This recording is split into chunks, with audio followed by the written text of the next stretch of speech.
Yo, you're listening to a podcast from my show, The Royal Flush. Check it out Friday nights at 10 o'clock p.m. Central on the Get Global Network. Yes, sir. Stop your very last step. These bars are death. You got one chance left. These bars are death. Bring you closer to your death. These bars are death.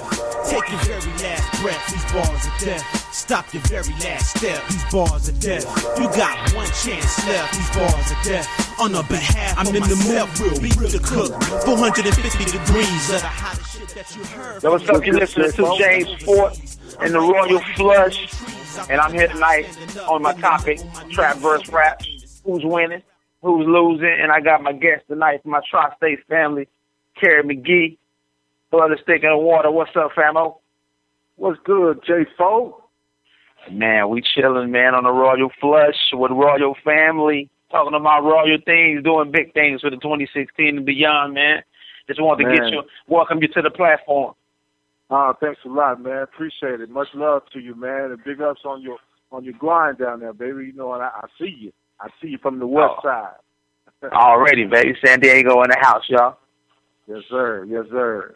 But yeah, man, we chopping it up live, man. It's good to have you on here, familiar voice. You know, we basically taking our conversation to the nation. You know, we normally chop it up on these type of things anyway, you know, between each other, but you know, we're gonna put it out here for the world tonight. You know, all our listeners or the listeners that's chiming in with us tonight for the 60 minutes.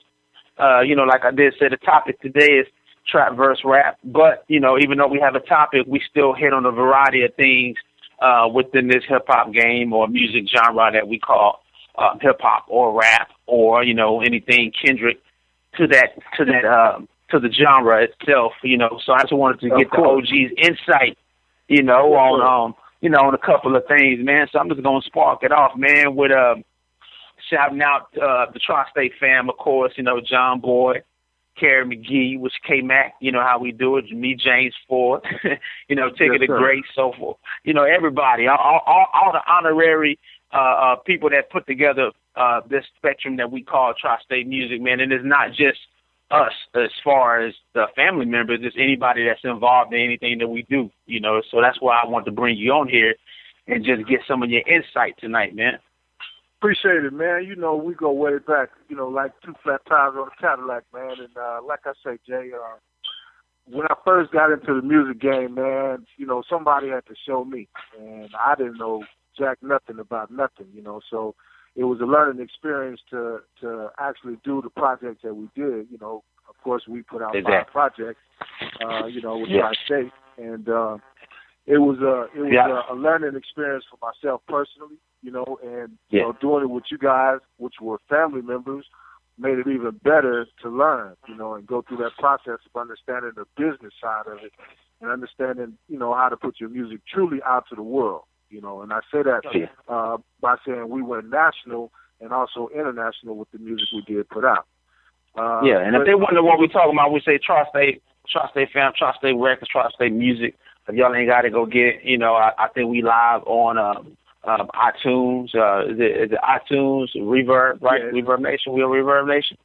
It's iTunes specifically right now. You know, with all of the last 3 volumes that we put out, which is Volume 3, Tri-State Volume 3, 4, and 5, as well as that Watch Phone project. The Watch Phone. Yes, the Watch Phone. And we're not finished yet. We still writing history. So, you know, took a pause for the cause, but we still rolling. We're gonna hit it with some other stuff. I got the Dallas Hip Hop All Stars, you know, which consists of some of the artists that I respect, or not as I respect, that I honestly feel got something or have something, and just kind of wanted to bring it to the forefront that I'm showing love back as an artist myself, but I felt like there's a lot of cats besides myself that's out here grinding that's not really getting the proper shine. And we're not hating on anybody. We just carving our own lane. You know how we do it. We don't hate. We just create. We motivate. You know, we don't hate. So, like I said, this is not a bashing show where we bash things, but we do keep it real. We are gonna stay true to the art. We are gonna stay true to conversation. And these are just our opinions that we give on this show. And it's not always opinions. Sometimes we congratulate. We use this I use it as a platform for positivity and motivation. So that's what me kind of Well, it's always, it's always an each one teach one situation, and that's what I always try to bring to the table. From what I have encountered, going through learning the process of even just making a track, was something I had to learn. So somebody had to take the time to sit down and say, hey, this is how you do this is how you do that, this is how you come up with the end result, and until that time, I had no clue. Because I was playing ball. I played sports all my life, so it was never something that I really, indulged in until later on in life. But after I got into the mix of it and understood the ins and outs, well, okay, let me learn how to really make this thing do something otherwise than just putting the music out to my homies, So with that said, I learned that there are specific ways for you to get your monies from your product.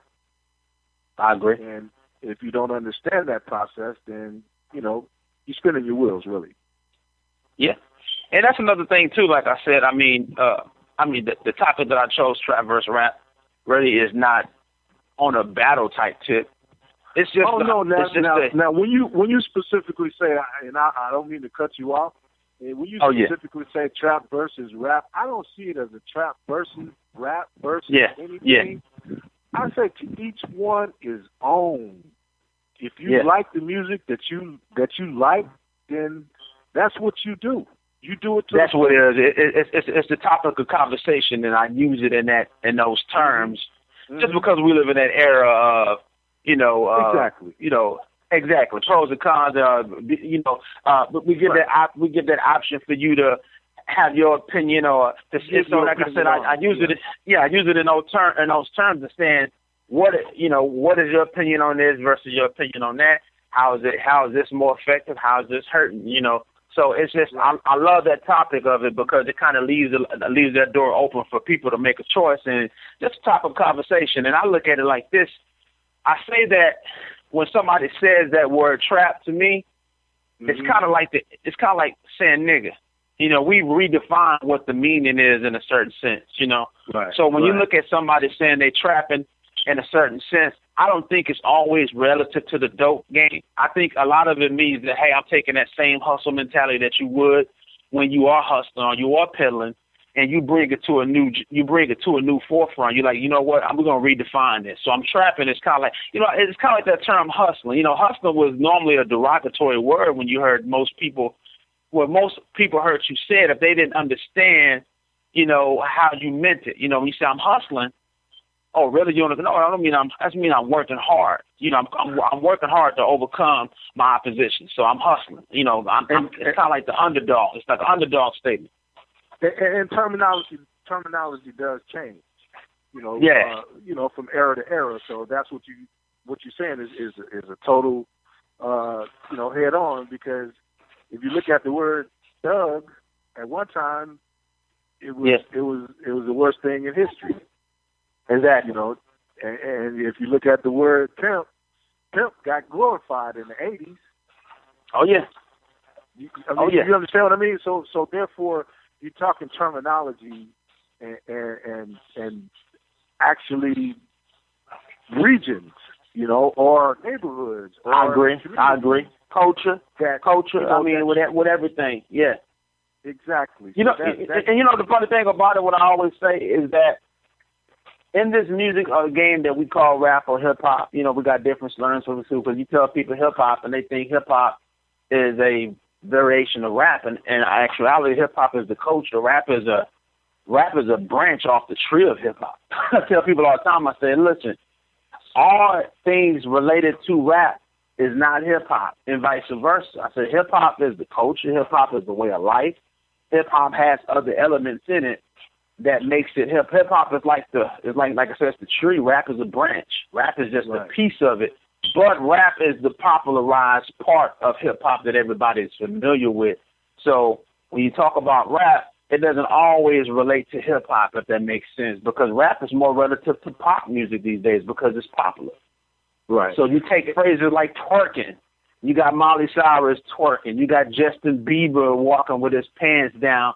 Everybody is lifting the hip-hop culture, but that does not necessarily make them hip-hop or make them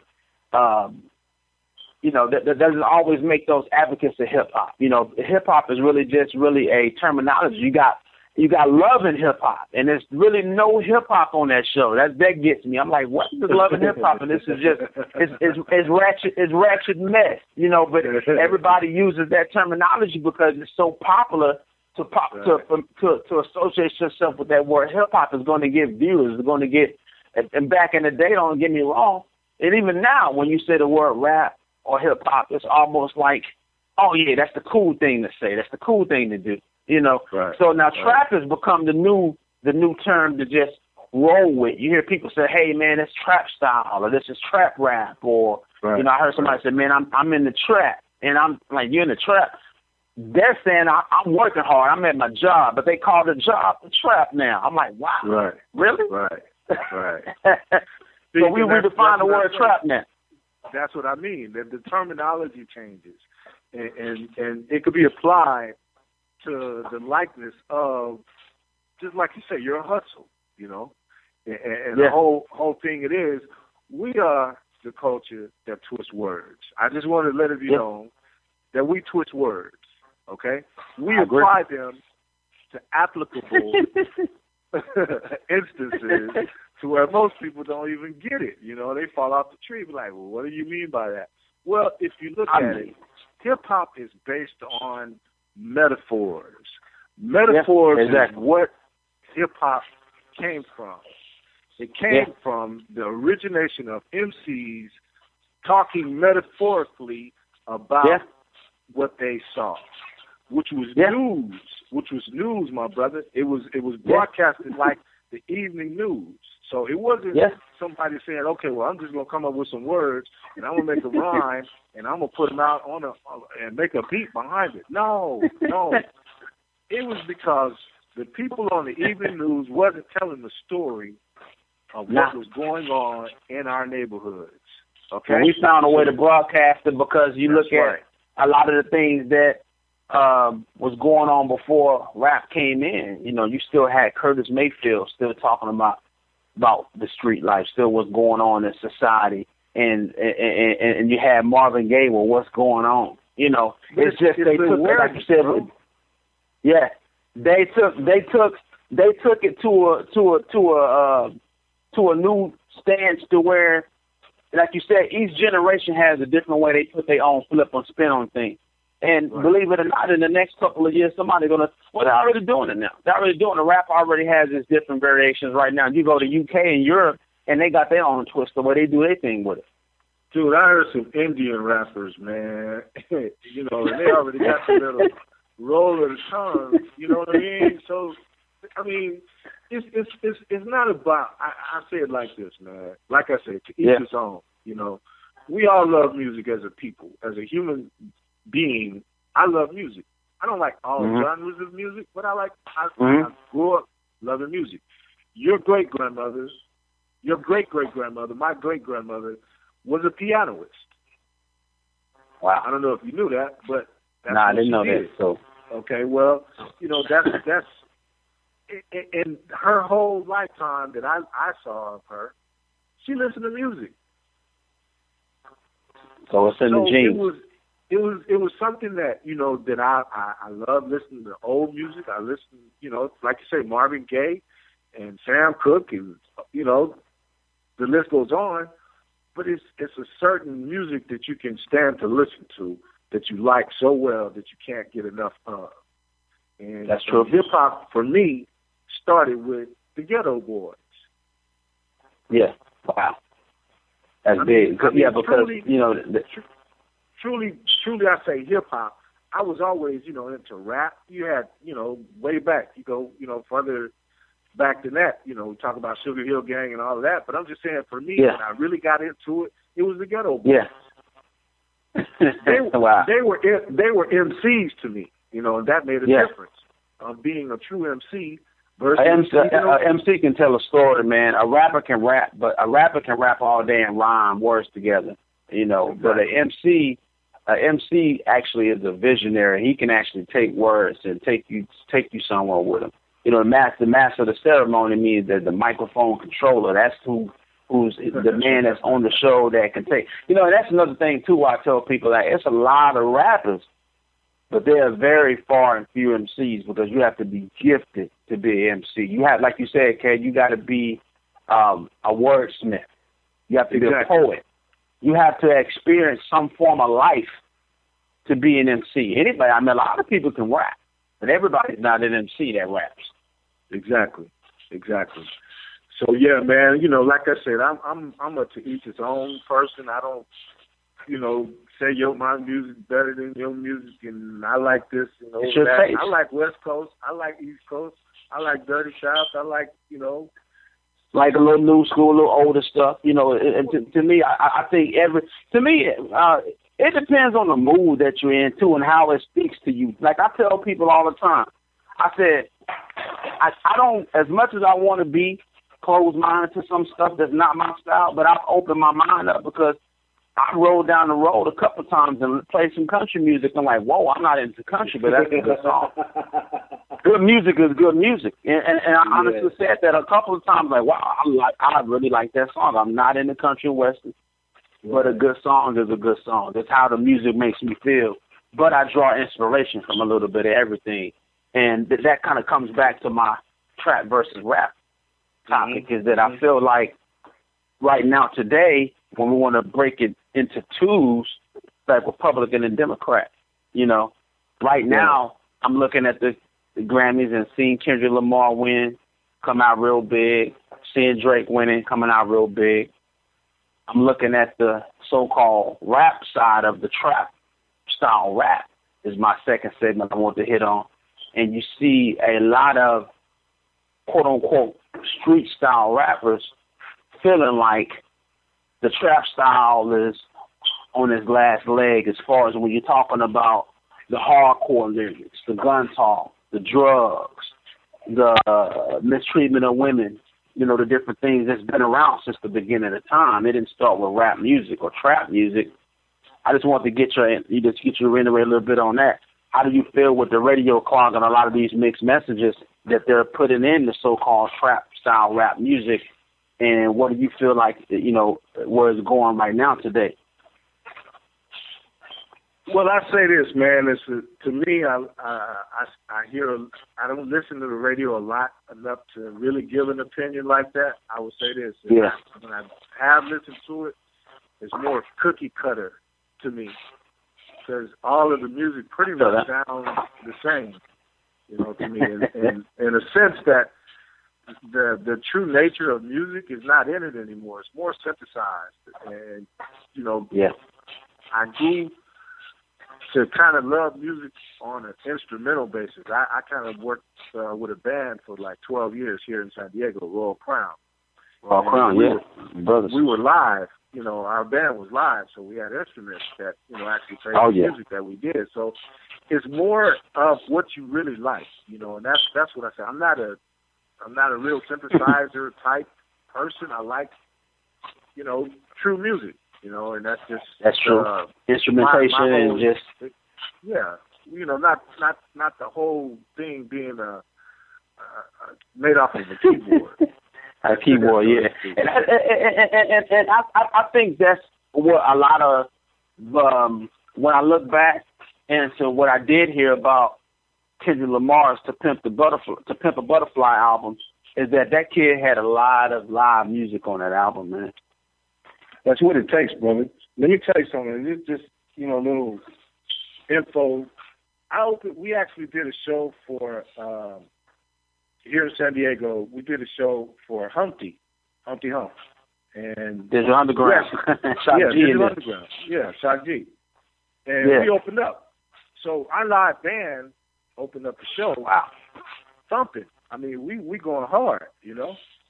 And this is God's honest truth, bro. Was Tupac back up dancing for them then? No, not at the time. Was Pop there? You know, in a sense that the crowd kind of more or less gave us more energy than they did Shock G. Well, they were playing a disc. They were utilizing a disc player. Wow. For their beats. They didn't have a DJ? That's what was playing the disc. Wow. That's who was playing. So the music is not as full. You understand what I mean? Just to give you an understanding. Exactly. You talk about versus those instruments that was coming with. Okay, yeah. Because it don't have the same. It don't give you the same feeling, man. Well, that's what I mean. When you're live and you have that ability to go live, then you need to be live. That's what I mean when I say real music and giving that real, overall projection of having beats and feeling instruments and understanding the music has a feeling as well, and not just having a drum kick and a snare and hi-hat and a couple of instruments going. So that's what I say when I look at trap versus rap or just the whole rap game period right now. To me, I say this is it's a changed momentum, and it could be but for the better, in a sense. Especially with the auto-tune and people still doing that. I know that's out the synthesizer family too, right? Well, it's all to the point. It's enhancing. Melody. It's a voice enhancer. It's a voice enhancer. Yeah. And people utilize it, to enhance their voices. Now, what shocked me just 2 days ago, I listened to my man. I can't think of his name right off the bat. It's kind of. Is it Freddie Watt? No. The first original guy that kind of used the auto tune. I can't think of his name. You talking about Roger Troutman or T-Pain? No. Well, T-Pain. Yeah, because Roger Troutman used the vocoder. Yeah, he used the vocoder, but T-Pain he has a great voice. You ever heard him sing? No, he has cool melody without the auto tune. From what I heard, without the thing on it. He don't need no auto tune. He don't need none of that. He don't need nothing. I think it was part of his gimmick. I think it was part of his gimmick, and he ran with it. The brother can blow, man. I heard him sing Sam Cooke the other day on a video, man. As a matter of fact, I'll tag you up when I find it and send it to you and let you peep it, man. The brother got vocals. You hear me? So that's what I'm saying. Those are enhancers that nobody would never know that. Yeah, and it shocked me because I didn't think so. I'm thinking, I've never heard him sing. Besides using those the auto tune. So can he really sing? That's my next question. But evidently the brother can blow, man. I mean, Drake uses it too, man. What do you think about Drake singing? But they all do, and that's what I say, cookie cutter. You know what I mean? Everybody falls in the same basket. Whenever they see somebody doing something that's working, all the execs jump in line and say, okay, well, we got to do that too because we trying to get paid. Yeah, I agree. Because I mean, taking it back there, I did get mad when I see a lot of people jumping on it. I respect it. Like, I heard R. Kelly do a record with the auto-tune on his voice effect. Jamie Foxx.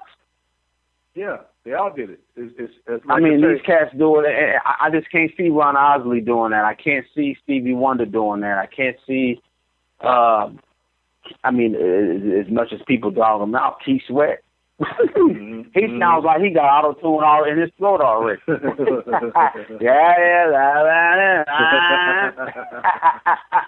Keith is a human auto-tuner, man. He already got his way up. Yeah, I mean, but just looking at it, man, it's, people do have a choice. I mean, if you ask me, I wasn't really. I was a baby around this time when the Sugar Hill Gang came out, and when they put that record out, my cousin actually, I went back home and she told me that they used to keep me. They babysat me when I was about 2-3 years old, and she said every time my mom would drop me off, I would get out of the car singing the hip hop, the hippie, the hip, the hop, and you don't stop. And I'm like, what? She said, yeah. She said, that was your song. And I'm like, how old was I? She said, you had to be about 2 or 3. Mm-hmm. So I'm bugging off that. I never knew that. So I'm looking like, she said, you used to sing that song.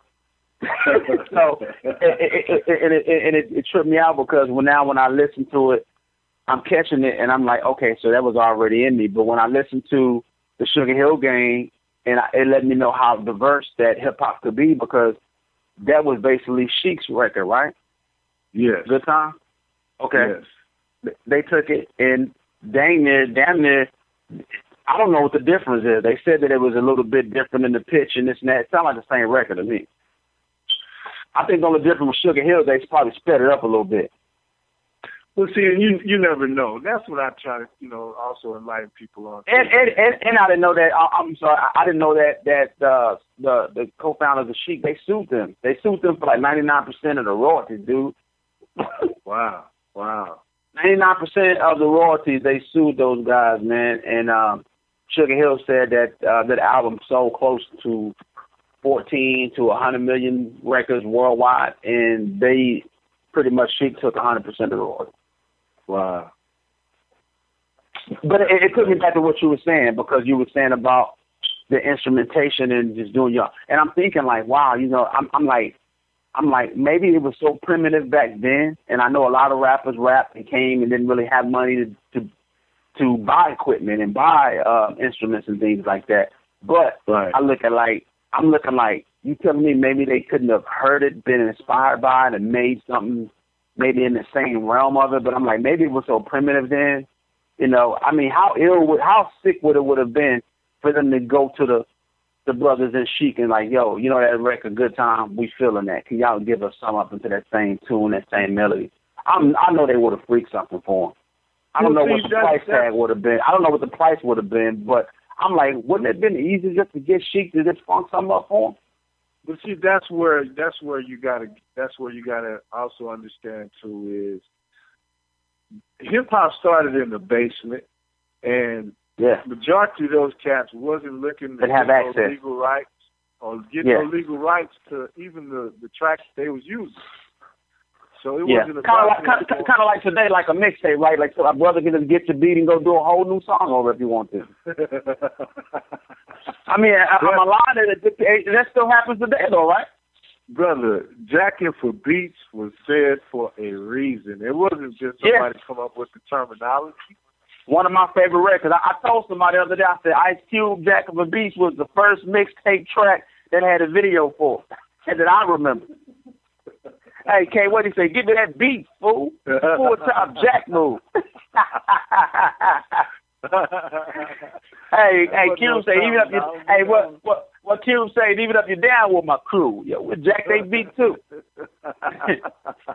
Yeah. Yes, sir. It wasn't no terminology. That was reality, bro. That shit was real. I think we made the best out of what we had, like you said. And what happened is that back in those days, from what I hear, is that a lot of these cats who moms and pops and uncles and every family before them came up with a lot of those funk, jazz, blues records, and they grew up on those records. And you got cats that when they got older and became producers and DJs and whatnot, they take these records and they get the breaks, they get the funkiest part of the record and just freak it down.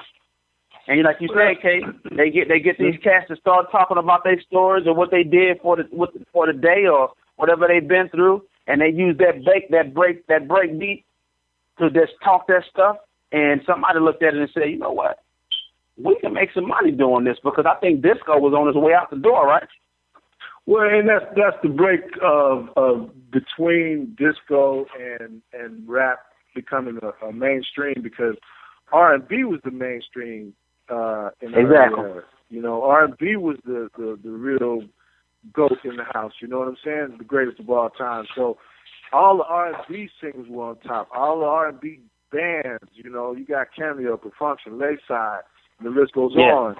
But those were the mainstream artists. Exactly. So whereas the 80s, it kind of flipped to whereas the 80s brought in a change, and that change was rap, to the fact that, like I said, it was utilized. It wasn't supposed to last this long, boy. No, I mean, it was something that somebody said, okay, let's try it, let's do it, let's get it out. But when it got out, it was like, okay, do I like it? And everybody, my age at the time was like, wow, this is something, different. Hey, Kay, and I know you probably remember more vividly than me what they saying. Man, these dudes ain't doing nothing but talking on the record, man. But that's what it was about. See, and that's the thing. There was no melody to what they were saying. There was no melody, nobody rapping in a melody format. You know what I mean? Yeah. Bone Thugs and Harmony probably was the closest to a melody format you don't ever get from anybody rapping. You know what I mean? Yeah. So it's almost like you get a monotone voice speaking over tracks.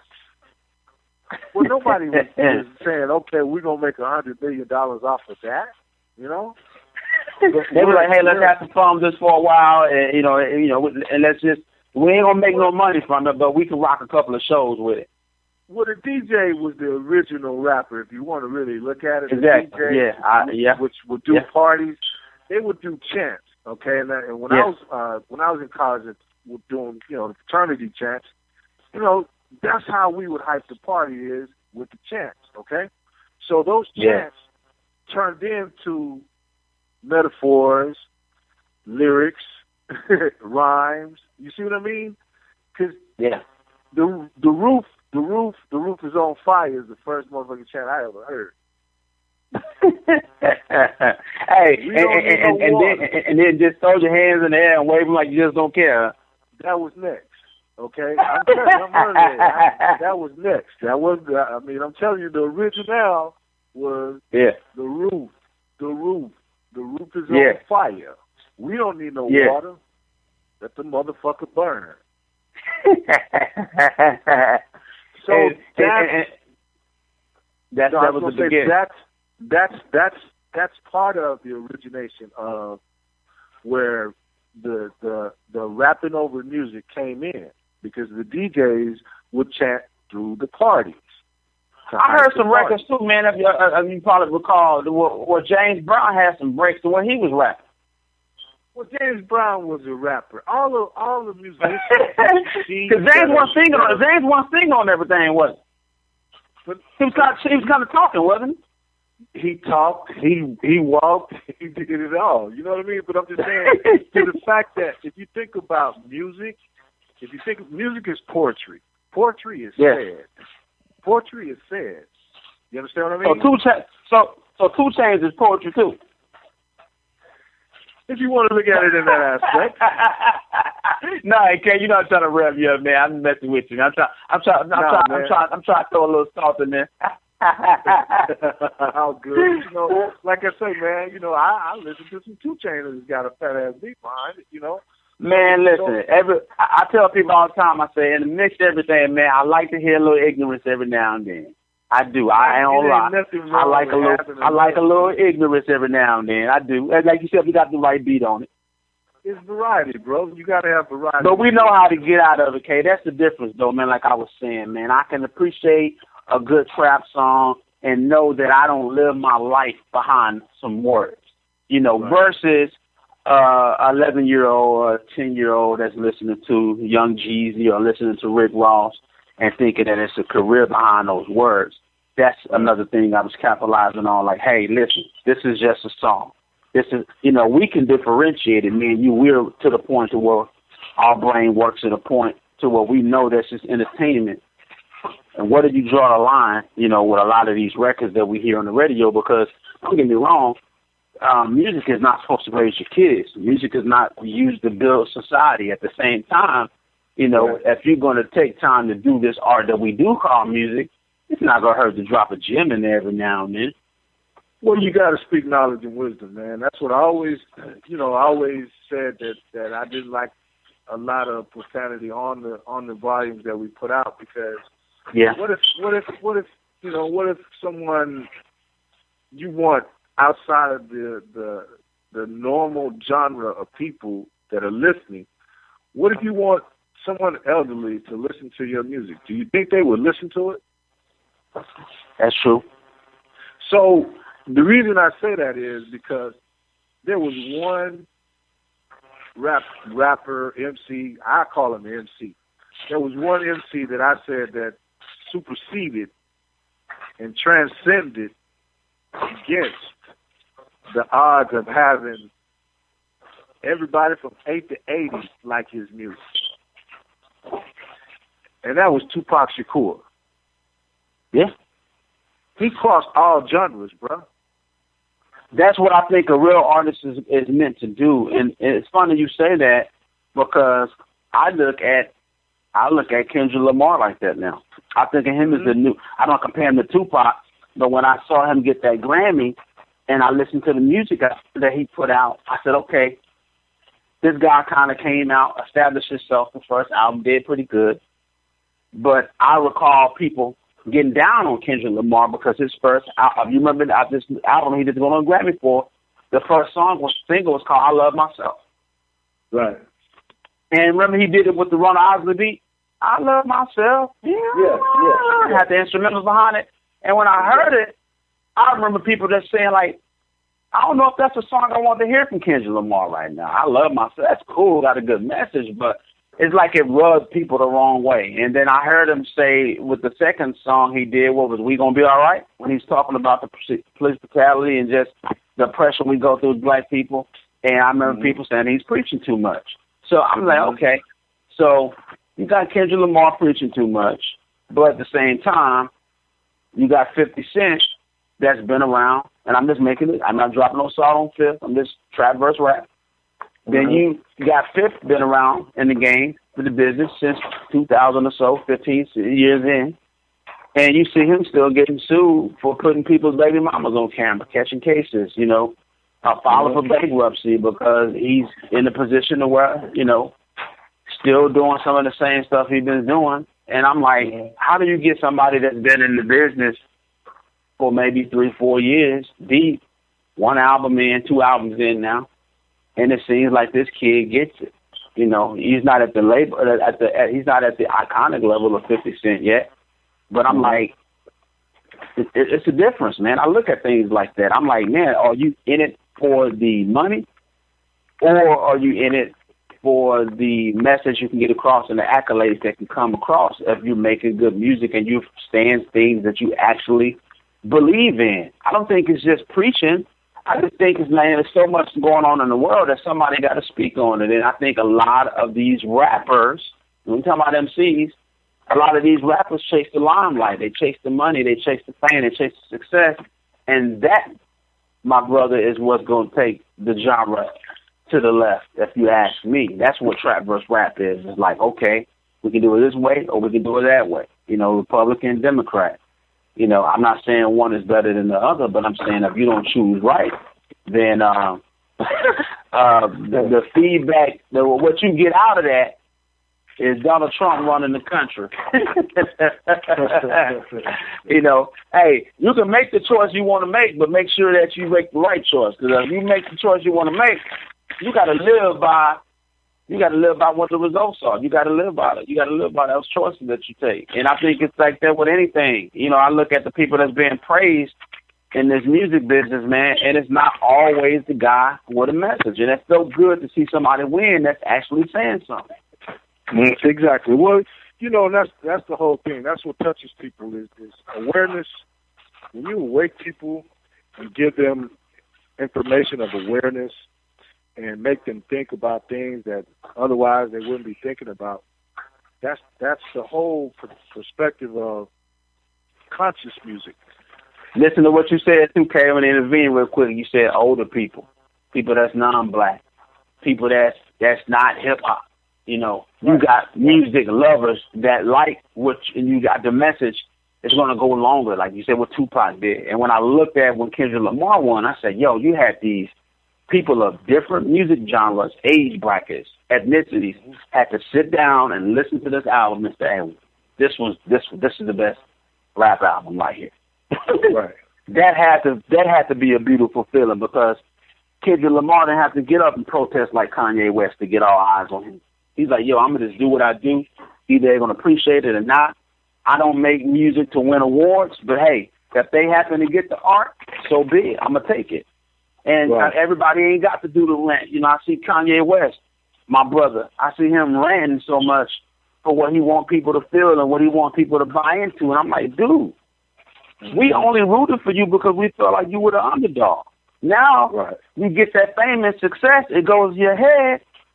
And look what you go do to yourself, man. You step up over here and you go run and you go get you a Kardashian. You run and get mad because you can't put your sneakers out in bulk like Jordan and you want to compete with Michael Jordan. I'm just like, yo, man, you know, is this the same guy that stepped up on live TV and said George Bush don't care about black people? What happened to that dude? Right. Yeah, and that's the ugly side of success is that you lose your way. You know, sometimes, and, you know, people, if you don't have that basis already instilled, then yeah, you can lose your way behind some, you know, few dollars. And what they call it back in the day, you start smelling your drawers. You don't smell your drawers no more. Really, you know, your shit don't stink no more to you. You know, you leave the door open now. You know, company come over, you don't even close the door, man. Oh, they ain't know this is the best smelling shit. They ought to be lucky I let them come in and smell my shit. Yeah, you should. Yeah. They ought to be grateful. You know, and that's how I look at it, man. At the end of the day, man, I just feel like it's not enough game changers out here in the world. And I ain't just talking about rap music. You know, I'm talking about there ain't enough Muhammad Ali's. There ain't enough Tupac Shakur's. You know, I don't believe that it's over. I just think that a lot of people have to not be afraid to step up and be the game changer, man. A lot of people want to do it, but they scared that there ain't enough money in it. You know, like I said, Muhammad Ali put it all on the line when he stepped out here and did what he did, man. He put it on the line. You know, he said, you know what? This is more important than this blood around my waist, than this title they give me, because at the end of the day, I'm still a nigga. I'm still holding their belt. This ain't mine. Mm-hmm. You know, I go win this gold medal. It still says United States of America, but I'm oppressed when I get back here. They still calling me out my name when I get back. So me winning this medal for this country don't mean nothing. Well, see, that's the thing, man.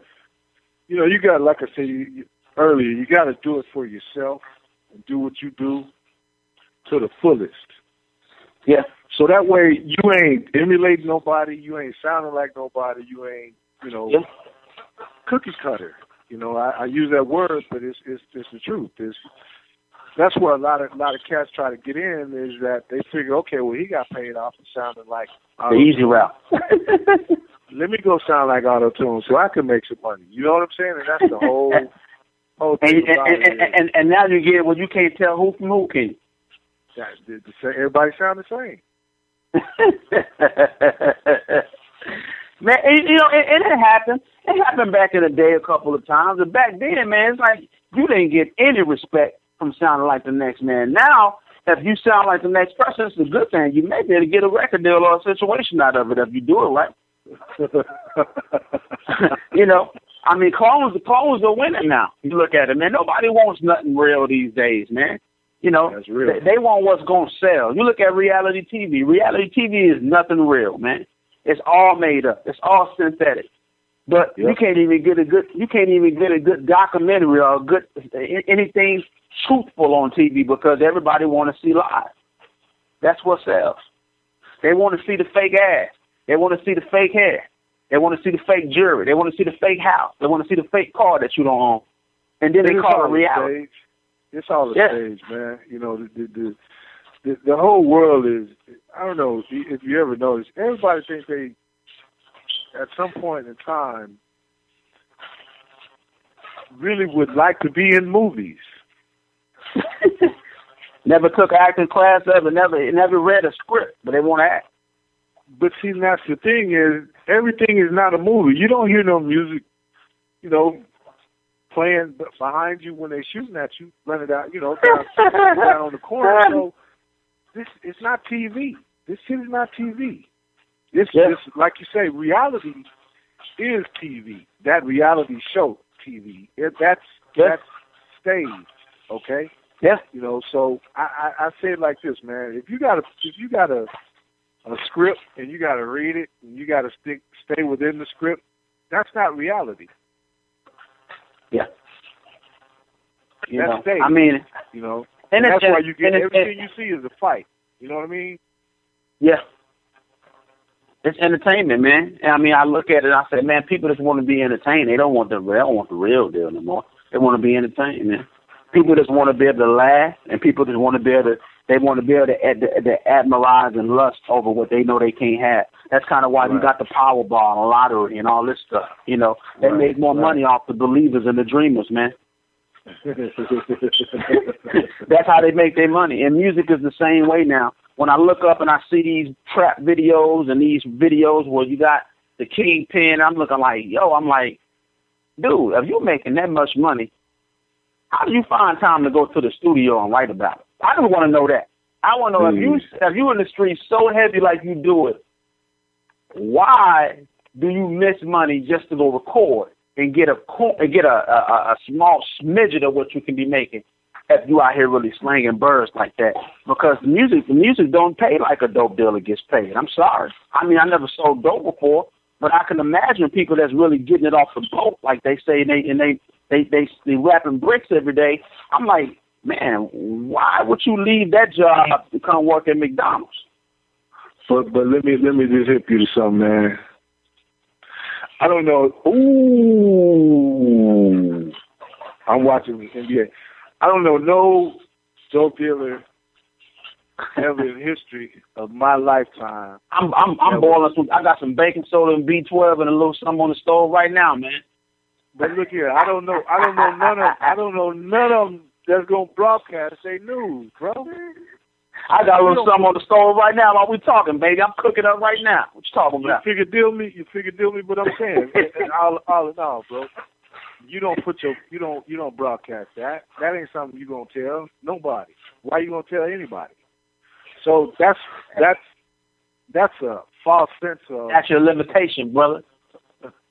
That's a false sense of logic, if you ask me. You know what I mean? Just to be understandably so that you can't just tell your business and put it on a track. So what you a snitch now? You a snitch now, cuz? Say, homie, you a snitch now? You on the track. I'm telling you, snitching on yourself. Okay, so if you are the man, you front me these bricks and these kilos, and you heard my album, you probably gonna want to come see me, ain't you? But look, man, you can't be even affiliated with nobody, and you out there running off at the mouth like that. Come on. You can't rap about. They ain't gonna let you rap. What you saying, K? What you saying? Them real people ain't gonna let you rap about. Not in this day and lifetime. Not if they're real about what they do. Yeah. No, sir, that don't happen, bro. So all them brick slangers on the digital form, they're not brick slanging in the reality form, man.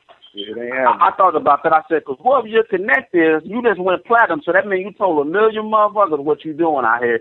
And if something pop up, your connect, he caught up with you too. So that's my whole thing. If a nigga go snitch to 1 million people on the record, shit, what they gonna do when the police come to get it?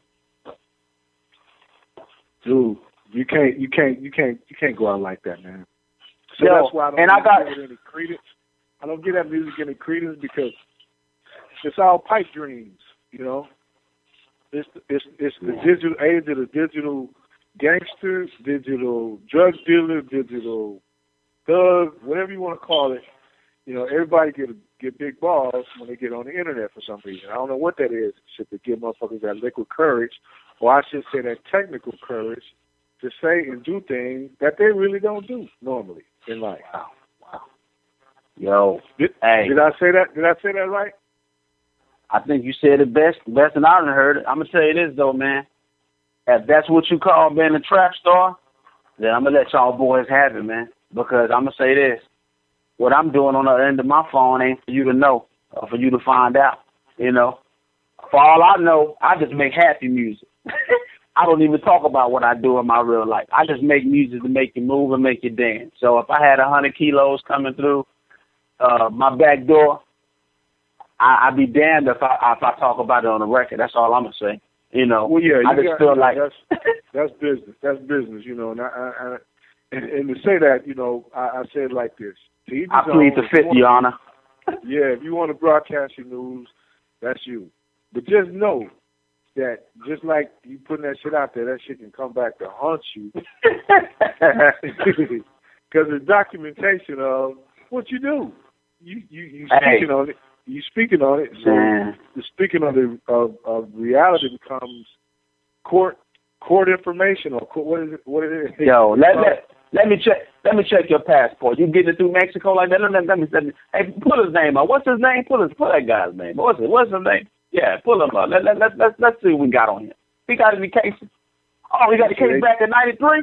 Oh yeah, he's rapping about that. There we go. I was listening to the news today. They talking about using Facebook to rate your credit now. Hey, nothing surprises me, my brother. Like I said, all they're gonna do is scan the palm of your hand. That's gonna determine how much food you can get in a little bit, or what you can go and shop at. Everything gonna be done through your skin. I tell people now, I say people gonna be calling people from a phone chip in their finger. All you're gonna say is call care. Yeah. It's getting to that technology is taking over, man. To whereas, like I said, you have to be careful in what you do. In respect of the young brothers out there, I say this to them is that if you're going to do your business, do your business. But you keep that business under your hat, and what you do is your business. If you're going to make a track, do a party track.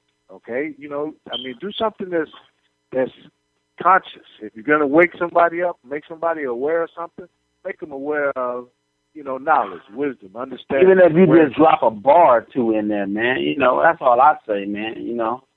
Tupac was one of the greatest at doing that. A lot of people. Chuck D was great at doing that. Well, KRS-One was the originator. You know what I'm saying? KRS-One was always about that knowledge. You know what I'm saying? He was always about giving the understanding of life. What more questions do people have than about life? Life is a question within itself. So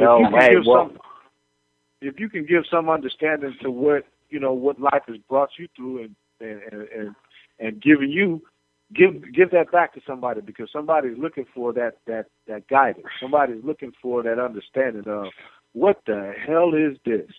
You understand what I'm saying?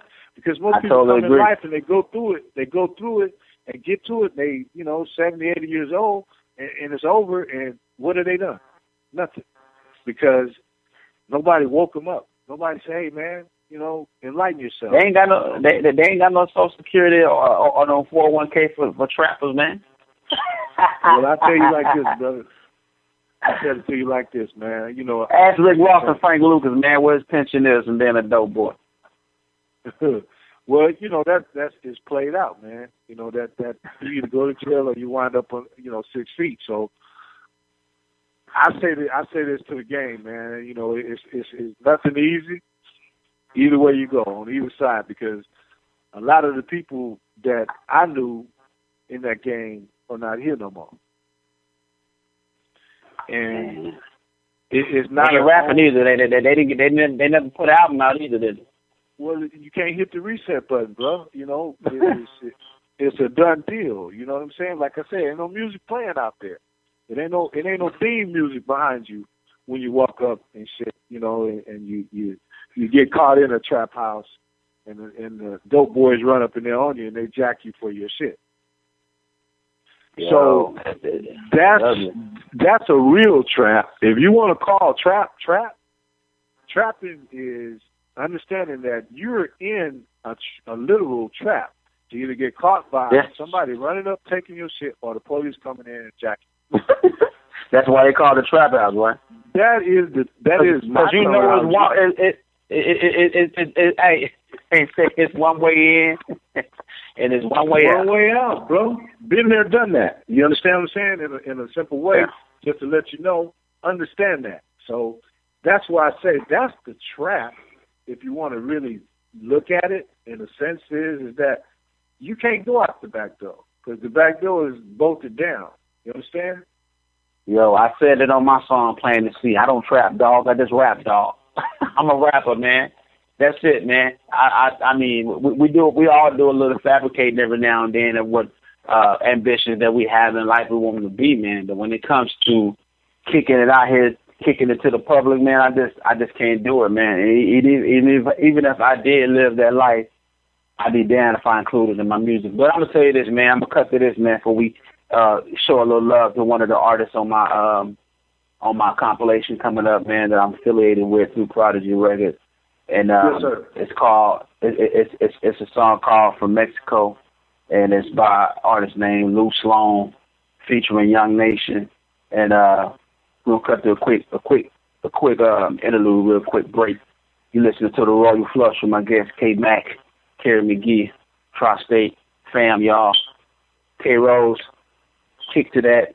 PD program director. He out here in the background somewhere. Y'all may not hear him, but we about to put a joint on right now from Mexico. K, you got that? Yeah, you just bumbling and stumbling into this break, but yeah, I'm with you. Yeah, we rumbling something. Hey, blame it on the alcohol, my brother. You know, we all Yes Sir FM. You know, so you know we can edit these rumbles and stumbles. We all live here, but we all sipping. Late night sipping over here. No, we good. Go ahead and throw it to the break. But you got the From Mexico, man, from my man Lou Sloan featuring Young Nation. So we do show love to the trappers here on the Royal Flush. Y'all check it out. Yeah.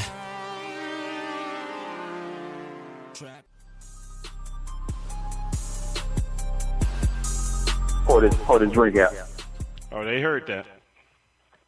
Yeah, we back, baby. James Ford, featuring my guest host, Kerry McGee, Tri-State. What's up, baby? We just finished pumping that. We trapping. Get it in Mexico from Lou Sloan, featuring Young Nation. We show love to the trap boys too, man. So what up, Lou Sloan, Young Nation? Y'all doing y'all thing. Y'all heard that banger right there. And we getting ready to wrap it up, man. Hey, K, man, I appreciate it, man, coming through fall. I'm in here cooking up right now, though, man. We on the air right now, but what they can't see, they can't they can't take me to court over here, baby. Got a little baking soda over here. I got a little something I'm about to put out here, put this product out in the streets out here, man. I fell victim to the trap, man. I gotta get it too. All day. Do your thug thing, man. You see how easy that shit is, man. See how easy that shit. All I gotta do is put a little beat on it. Talk about what I'm doing out here, man. You know, better my situation. Yes, sir. No, man, but that's cool, man. You know, I mean, just little words of wisdom, man. It's cool. It's cool to get out here and live your dreams. You know, I say go for what you know. You know, hustle, get your hustle on, but just know that it's a lot of legal hustles out here that won't leave you caught up in the trap of the system. You know, that's kind of where they want us at. That's how it's designed. You know, we've been running from the trap. Now we're running to the trap. You know, we started out running from the trap. You know how we got here. Yeah. It was a trap. Yes. It was a trap set up for us from the beginning, you know. So now you got brothers that run into the trap. So, you know, I say get it how you live, man. Just be honest, be true to yourself, and stand for something so you don't fall for anything, man. You know, you want to say any last words before we jet up out here? Oh man, just I appreciate being on. I love the convo, man, and talking, reality as we have been in the last hour or so, but. I thank you for the opportunity, brother. And like I say, man, we got many more things to do with Tri-State, and we're gonna keep on moving. And little fam coming up next. I'm knowing John Boy coming on strong. Oh, already, man. Hey, I get in my feelings sometimes. It happens. We get a little emotional, but I love what I do, and just having this platform is another part of another dimension that I like to go into because. A lot of things can't be broken down within 3 minutes and 30 seconds on a song. So, we can get a lot out of our system and just kind of let people know that I'm human. I love a little ignorance every now and then, but hey, it's enough room for some intelligence too. So as long as you mix it and bridge the gap, then it's all fine with me. But we're going to leave it out with my man, my cousin, my blood, Famo, John Boy, song called In My Feelings. And, before I start stumbling and mumbling into the break again, before this thing is over, I'm going to go and toast up this glass of Hennessy that I'm sipping on right now and say peace, love, and soul. The Royal Flush is pumping nothing but that real shit, and you listening to Yes Sir FM. We out of here.